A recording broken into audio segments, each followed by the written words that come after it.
Good morning mga kosa, mga farmers dyan. So ngayon mga kosa, ang video natin ay mag-update lang tayo sa mga biik natin kung gaano na sila kalaki, no? 1 month na natin silang inaalagaan mga kosa, so tingnan natin ang update. So sa mga nag-invest dyan, ito na po mga baboy natin mga kosa.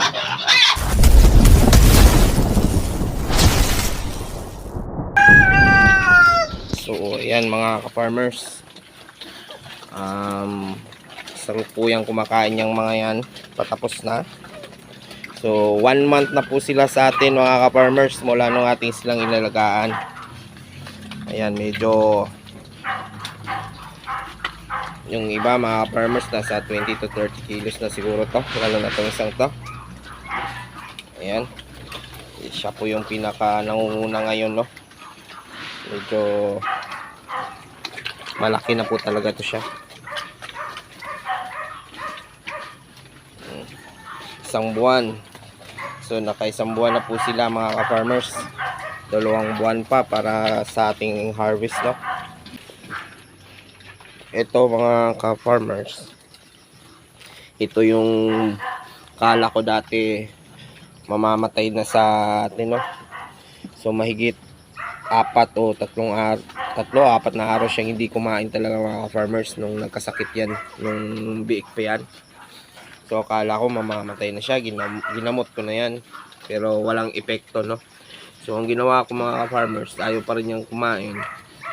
Pagkatapos ng 4 na araw, tapos gamot ako ng gamot, ayaw pa rin talaga niyang kumain, ayaw bumalik ng gana niya, ayaw kumain ng feeds. Ang ginawa ko mga farmers, yung kumuha ko ng mga dahon, mga talbos, no? Kumuha ko ng dahon ng malunggay, dahon ng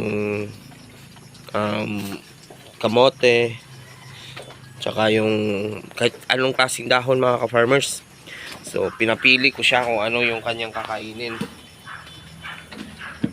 Buti mga farmers, kumain siya ng dahon ng kamote.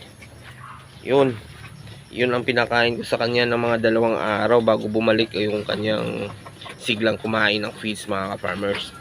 So 2 araw dahon lang kinakain niya.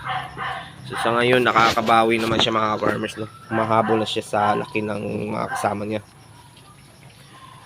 So ayun lang mga ka-farmers, share ko lang yun. Kung sakaling may mga baboy kayong ayaw kumain, maganda po talaga kung mayroon tayong tanim na Madre de Agua, para sakaling ayaw kumain ng feeds ng ating mga alaga, meron tayong mga masustansyang pagkain ng dahon. So ayan siya. So kala ko mababawasan ng isa itong ating mga alaga nun, pero buti nakabawi naman siya mga ka-farmers, no? Tapos ng 1 linggo, halos 1 linggo hindi kumakain. Ayan. So yun mga farmers, salamat. Abangan nyo po ang ating update sa susunod na mga araw.